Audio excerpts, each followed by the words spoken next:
Tip number 3, don't fall into the trap of loaded stretching. Loaded stretching looks fancy, and for this reason you find numerous videos of fitness influencers supporting its use. Nevertheless, in reality, it's the worst way to get flexible. Today I'm reacting to a video by Janice, I hope I got that right, called 3 Expert Tips for Increasing Flexibility. I was asked recently why some YouTubers promote loaded stretching and other YouTubers don't. And when I asked who doesn't promote it, I was directed to said YouTuber and said video. Now, after I watched Janice's video, I'm pretty impressed with the overall video and definitely with his ability with flexibility, although I completely disagree with his take on loaded stretching. And personally, I don't think he understands loaded stretching at all. Here's why. I'm going to quote Janice 3 times here. Now, number 1 is loaded stretching is the worst way to get flexible. Number 2, loaded stretching skyrockets muscle soreness, and muscle soreness is the biggest enemy of flexibility gains. And number 3, this happens because for loaded stretching to work, you need enough weight to push you past your normal range. And then he shows this equation on screen. Enough weight to push you plus high stretching intensity equals sore every time. Now, before I share why I think that this is completely wrong, here's the 3 coaches that I've worked with who have had the biggest impact on my flexibility development. McKenzie, who I've known as a close friend for 32 years. I lived with when we moved out of home after school, and I spent a lot of time training with him over the last 3 decades. Joachim Hilderson, who I worked with for 1 year via online coaching and spent a week training together in my gym face-to-face. And Roye Goldschmidt, who I worked with for 2 years via his online coaching program. Now, that doesn't include the workshops I've done with people like Ida Portal and private coaching I've done with people like Yuri Mamestein. These are just the 3 people that I've worked with for extended periods of time that I believe had the biggest impact on my flexibility development as I learned their methods for periodization when it comes to flexibility training.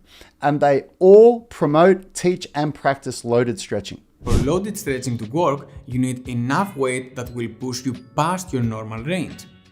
So Janice is saying that for loaded stretching to work, you need enough weight to push you past your normal range for flexibility. And well, this is kind of true. I mean, you could do it like that. And if you trained like that, you could create muscle soreness that requires recovery. But that's not the only reason to use loaded stretching. And it's not even the best reason to use loaded stretching. The best reason to use loaded stretching is because of eccentric muscle contractions, which not only create flexibility, but they also thicken the muscle fibers to create muscle hypertrophy. This is by far one of the best ways to get flexible because it mitigates one of the biggest problems with getting flexible, which is increased risk of injury due to these huge flexibility gains without the strength to control the new range. I was actually introduced to the science and the research behind this concept by some of my physiotherapy friends, Phil White and Nilesh Murthy. And a quick search of Google led me to this PubMed study on the effects of eccentric strength training on flexibility and strength. Now, I'll link the study in the description of this video, but here's an excerpt that's relevant to this. Recent studies show that eccentric-only training improves both flexibility and strength and effectively lowers risk of injury. I remember I actually learned this concept from Overcoming Gravity by Stephen Lowe. But if you want to spend any time searching on Google or having a look around PubMed, you'll find more studies that support the validity of eccentric contractions for increasing flexibility, reducing risk of injury, and also increasing muscle hypertrophy.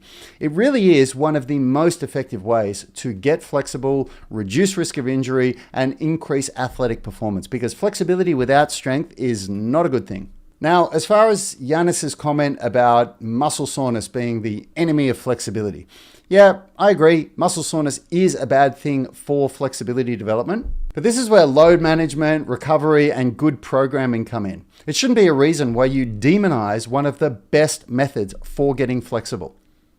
Now, I'd also like to share my personal experience with getting flexible. See, unlike Janice, who started when he was 20, I didn't start flexibility training until I was about 37.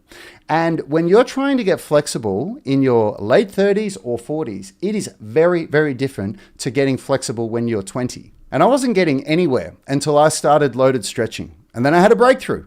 And then I started to teach it to my members at Unity Gym who also had a breakthrough. And then I started to teach it to thousands of people around the world who also had a breakthrough.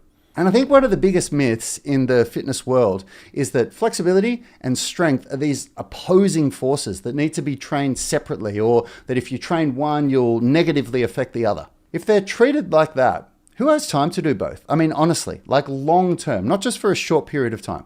Personally, I think we need to start treating them both as the same workout. And if you want to see how I do that, click or tap the screen there, and you can check out one of my strength and flexibility workouts. Hope you enjoyed the video. If you liked it, if you got value, please like and subscribe to the channel, and I'll see you in that next video.